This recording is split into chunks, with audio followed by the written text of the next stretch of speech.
महाराज अधिराज योगी राज नवाबे हिंद नवाबे अवध पधार रहे हैं. Yes, you're right. Today we are going to speak about the great Nawab Wajid-Ali-Shah. Without him, the history of Kathak in Lucknow would be almost nothing. Let's understand how and why. No other province or territory in British India had such bizarre history as that of Awadh or modern day Lucknow. The region was fertile, it had tributary of Ganga and called Gomti flowing through it at the head of the Hindu culture. Kashi or Banaras was nearby. By some accounts, Awadh or Awadh was a continuation of Ayodhya, the Hindu kingdom of Raja Dasratha, whose eldest son Rama married Sita, the princess of Janakpur. In the 4th century AD, it was part of the great Gupta Empire. By the late 8th century, it had become part of the 16 Mahajanapadas: Anga, Magda, Kasi, Kosla, Vajji, Malla, Chedi, Vamsa, Kuru, Panchala, Matsayar, Sursena, Aseka, Avanti, Gandhar, Kanoja. In early 12th century, Qutbuddin Aibak defeated the ruler of Kannauj, and thus the Hindu hold ended and the Muslim hegemony began, lasting till 19th century. Thus, traditions born of many previous centuries amalgamated to become a new culture. This was the ultimate test of two great cultures meeting and merging seamlessly, Hindu and Islamic, fusion at its best.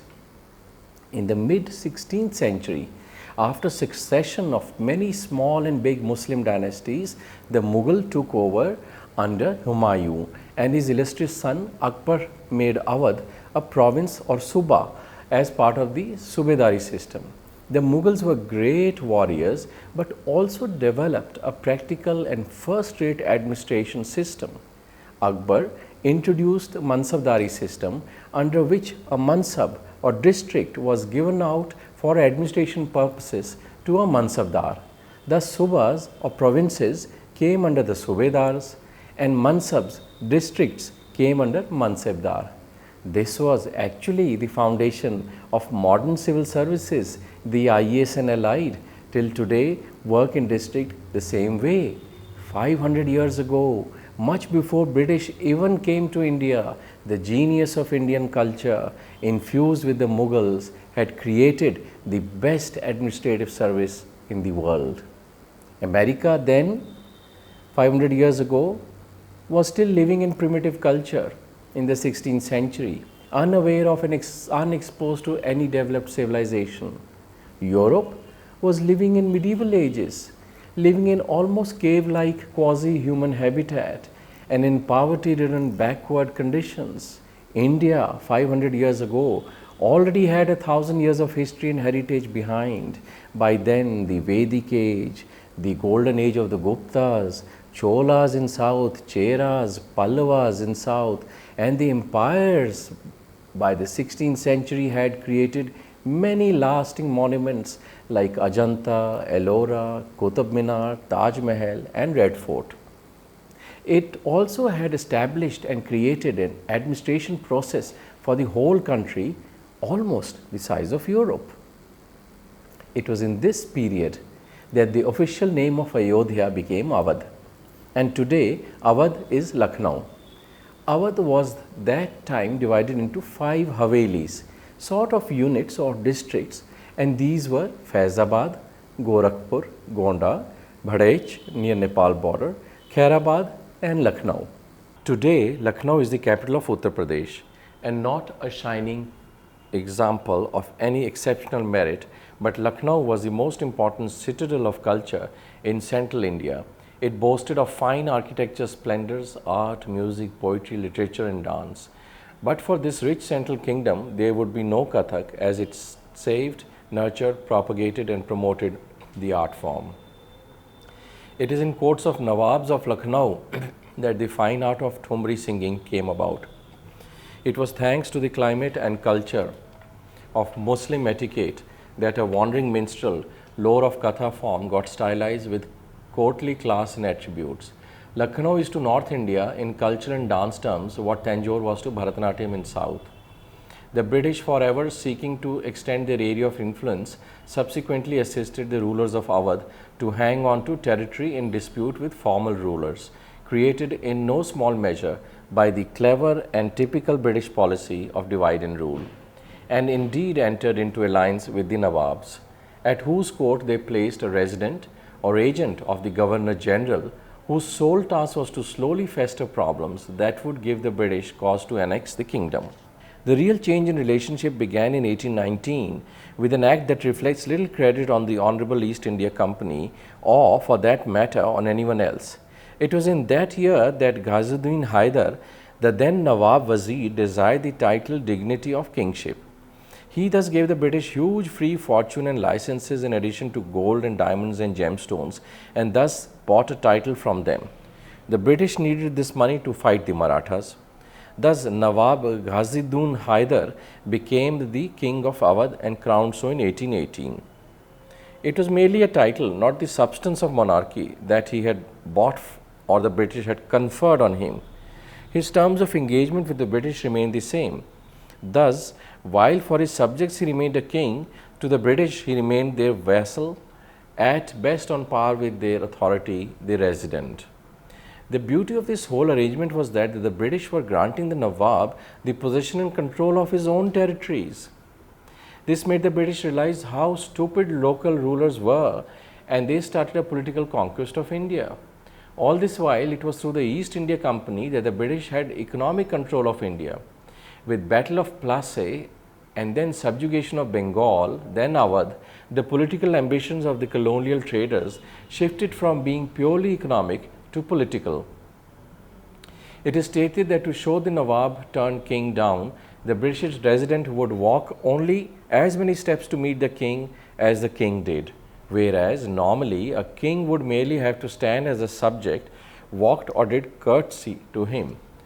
The British were past masters at mind games, and having an impoverished country back home in England, needed to collect money for the crown, and has thus used its naval and military fleet to venture out to conquer new lands which much wealth and India after South America. To Spain was one such. Then China and rest of India, ocean belt. The cunning British, eyeing this central territory, annexed Awadh in 1856. The 1857 mutiny was first outcome of that against the British rule, and the story of First War of Independence is too well known, as also represented in persona of Mangal Pandey. Satyajit Ray too made a film on the fortunes of this important province that became Uttar Pradesh with Lucknow as its capital. The film featured Amjad Khan as Wajid-Ali-Shah and Sayyid Jafri Mirza Sahib. Richard Attenborough's was General Outram, who finally schemed to annex the kingdom from Wajid-Ali-Shah, who he claimed was too busy singing and dancing in court and playing chess. It was called The Chess Players, Shatranj Ke Khiladi, and depicted the life and times of this richly cultured kingdom called Awadh by Britishers, who could not pronounce most Indian names easily, so made Awadh into Audh. It is the singing and dancing of Nawab Wajid-Ali-Shah that concerns us in this module. Thanks to him and his patronage, Kathak of Lucknow Gharana came about and has given to India such illustrious gurus as Bindadin, Achan, Lachu, Shambhu and Birju Maharaj. The Lucknow Gharana of Kathak arose mostly in reign of Asaf-ud-Dowla 1175 to 98 and Wajid-Ali-Shah, who ruled from 1847 to 56. While his reign was short, only 11 years, due largely to the deceit of the British, his achievements were many. With their patronage, there developed, away from Banaras and Bihar, Mathura and Punjab, a distinct style of Kathak, today known popularly as the Lucknow Gharana by accounts of British gazetteers, and they have very good record bookkeeping and record keeping like the French. It is established that there were over 100 Kathakars in Banaras alone, as per James Prinsep's 1825 census. Buchanan's Survey of Bihar records 58 Kathak kothas in main towns in the period 1807 to 1814. As a student of history, all of you here, these facts can be easily gleaned from archives and records. With Lucknow as center of kingdom, many reputed teachers like Prakash ji, son of Ishwari Prasad, grandfather to Bindadin and Kalka Maharaj, moved to Handia and Allahabad to Lucknow. Lucknow attracted many talents from other parts, and thus the court was decorated with many gems. His sons Durga Prasad and Thakur Prasad were both prominent dancers of the court, and Durga Prasad also taught finer aspects of Kathak to the king himself, while Kalka Prasad had inborn gift of rhythm. His brother Bindadin had poetic leanings and mastery. Their combination was formidable, and in Wajid-Ali-Shah found fruition. Bindadin was a great devotee of Krishna, hence his influence on Lucknow Kathak can be seen through this. Wajid-Ali-Shah was devoted to Ras and dressed up as Krishna and played role of Krishna in the court. Based on this, he created the operatic form Rahas. Rahas, a form of Kathak that Ras dovetailed with the Rahas part took off. His dancing was so intense and involved that often he was mistaken for Krishna, to whom Wajid-Ali-Shah felt he himself belonged. This was a classic case of Indo-Islamic cultural fusion. These operas were performed in Kaisar Bagh, where an oblong-shaped hall accommodated the king's favorites.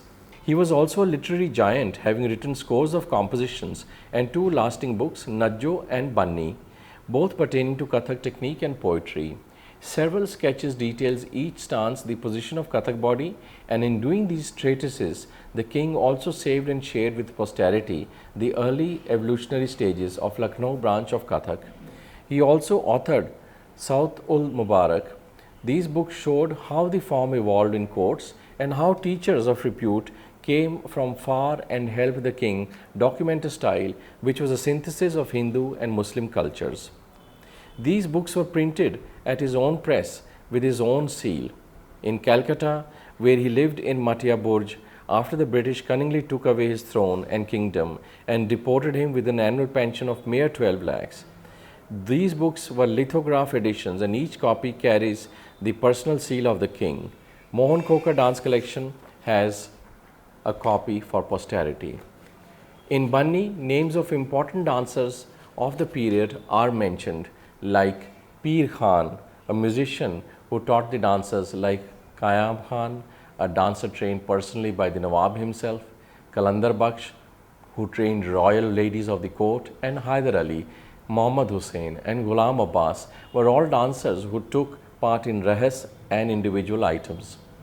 Wajid-Ali-Shah was himself very involved with all arts and is credited with the creation of Thumri, a form of music and poetry that can easily be used for dancing Kathak and singing. His pet name was Kaiser, and he also created Kaiser Bagh or palace for artistic pleasures. His Thumris were created under pen name of Kadar Pia. Under his reign, the famous Urdu theatrical work Indra Sabha was penned by Amanat Mia, 1815 to 58. Many such productions were patronized in Wajid-Ali-Shah's time, and he was supportive of both art for elite, performed in court, and art for common men, performed at large. Thus, under him, both Thumri, Darbari, and Bazaar art flourished, and he can truly be called the Medici of India. His works were bedrock of Thumri and Dadra, compositions and with ghazals. He was instrumental in shaping Kathak as he was practiced in the courts of the Mughals, and today Wajid-Ali-Shah can be labelled as the Bharat Ratna of Lucknow Kathak. Durga Prasad taught Nawab Wajid-Ali-Shah, at whose court he was following legendary incident or something like it may well have taken place. Durga Prasad ji was in the service of the king, from whom he received a pension to help with the upbringing of his children. Also in the king's service was a great Pakhawaj drummer, Kodoi Singh, who was jealous since his family did not share this privilege. When Kodoi Singh made his complaint known to Wajid-Ali-Shah, it was decided that the matter should be settled by a contest between the dancer and the Pakhavaji. If the latter were to win, he would, as requested, receive the dancer's pension. If not, he would forfeit his hands. Durga Prasad ji became worried since he was getting old, and he feared that his failure to win the contest would ultimately bring about the end of his family tradition. At this point, Durga Prasad ji gifted 7-year-old son Bindadin Maharaj stepped in to beg his father to allow him to compete instead, saying, "Since all this is happening because of me, it should therefore be me who dances in the contest." Durga Prasad ji finally agreed, and in preparation for the contest, Bindadin immediately embarked on the rigorous practice of rhythmic footwork to the exclusion of all else. A month later, everyone gathered in the court in an atmosphere of tremendous excitement. The young Bindadin began dancing in quick tempo, and Kodai Singh accompanied him accordingly. Neck and neck they danced and played for 12 hours. Neither had gained the upper hand. The king had become restless and hungry, but the court insisted that he not leave his throne even for a second. Bindadin suddenly doubled his tempo and continued relentlessly for the further 4 hours. He ultimately danced so quickly that his feet became a blur to the eye. Exhausted and confused, the Pakhavji lost track of the rhythm for a split second and committed an error. Bindadin had won. The line of Durga Prasad ji had been saved. The king summoned Durga Prasad ji and asked him to name his reward. Durga Prasad ji merely said, "I want nothing but that you spare the hands of Kodai Singh." His wish was granted, but the embarrassed Pakhavji disappeared from public view for quite some time thereafter, remaining in isolation, refusing all food until he nearly starved. Such was fierce pride of a musician in those times. The following anecdote illustrates Bindadin's imaginative approach. Wajid-Ali-Shah was holding court to a gathering of poets. One common diversion was for the king to suggest a particular scenario to which the poets would apply the reason it had come about. On this occasion, Wajid-Ali-Shah's tale was of a young woman who was found the day after a wedding to have the palm of her hand severely burnt. One poet suggested that in experience she had burnt her hand while preparing a light meal for her husband. Another said that she had burnt herself while lighting an oil lamp. All the other suggestions focused on the woman's practical inexperience and in some way or other. The young Bindadin Maharaj was then called upon for his interpretation, and he began to improvise a verse and to dance it. The young woman is sitting expectantly on her bed awaiting her husband. She is prepared for a night of love, and yet she is experiencing the mixed emotions of joy, fear and curiosity. At one and the same time, her body experiences both desire and shame. The husband arrives. He begins to undress her, and out of sense of modesty, she quickly extinguishes the oil lamp by pressing her palm over the flame. The story goes that Bindadin was rewarded handsomely for his performance with precious jewels from an often excessively extravagant Wajid-Ali-Shah, who was himself an accomplished dancer. Indeed, it is said that the king's toes twitched rhythmically in his sleep, and that as a boy he would tap his feet incessantly. He was apparently partly deaf in one ear because his exasperated Urdu teacher once slapped him for tapping. Wajid-Ali-Shah choreographed many dance productions inside and outside the court and strongly promoted the Thumri vocal form, which, when incorporated into Kathak dance, called for elaborate interpretations of the poetic content in order to highlight the multifarious meanings that could at one and same time be spiritual and erotic. In this way, the Abhinaya or expressive element in Kathak was encouraged and developed, and the acknowledged master of the Thumri in dance was Bindadin Maharaj. When Wajid-Ali-Shah was a young boy, some astrologers warned his parents that he would become a yogi and advised them that the boy should be dressed up as a yogi on each birthday of his so as to counteract the effect of the evil stars. He established his famous Parikhana, a board of fairies, in which hundreds of beautiful and talented girls were taught music and dancing by expert teachers. These girls were called Sultan Pari, Mahrukh Pari, and so on. On each birthday, the Nawab would dress up as a yogi with saffron robes, ash smeared on his face and body, necklaces of pearls around his neck, and a rosary in his hand, and walked pompously into the court with two of his paris dressed up as jogans. Gradually, he made it into a spectacular pageant known as Jogia Jashan, in which all citizens of Lucknow could participate, dressed as yogis, irrespective of caste and creed. Later on, when his favorite venue, Kaisarbagh Baradari, was built, he began to stage his magnificent Rahas, a Persianized name for Ras Leela, full of sensuous poetry, his own lyrical composition, and glamorous Kathak dances. Under Wajid-Ali-Shah's patronage, Kathak blossomed into fine art. He was not only a patron of music, dance, drama, and poetry, but was himself a gifted composer. Dewan-e-Akhtar, Husn-e-Akhtar contain his ghazals. He is said to have composed many new ragas and named them Jogi, Juhi, Shahapasand, etc. What with the grand pageantry of the Rahas, Jogia Jashan, dance dramas, and Kathak performances, Lucknow became the magnetic cultural center where the most reputed musicians, dancers, and poets of the time flourished and enjoyed his patronage and hospitality. The art we see today, all of you, what we see by way of Kathak, was thanks to many influences that merged and meshed in the court of Nawab Wajid-Ali-Shah. And his early death, he was only 47 when he died in 1887, gave a death blow to the form, because soon after him the kingdom was totally under British rule and all dance and music suffered or was diluted. Much of the Kotha culture that came was an aftermath of this, when state artists had to fend for themselves and were left on the street after Wajid-Ali-Shah, or even seek employment in other courts. Like Achan Maharaj went to Rampur court, Lachu Maharaj migrated to Bombay, where he taught film stars like Wahida Rahman and Meena Kumari.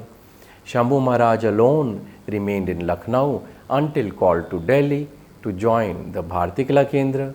Now Birju Maharaj is the shining star of the Lucknow Gharana in Delhi.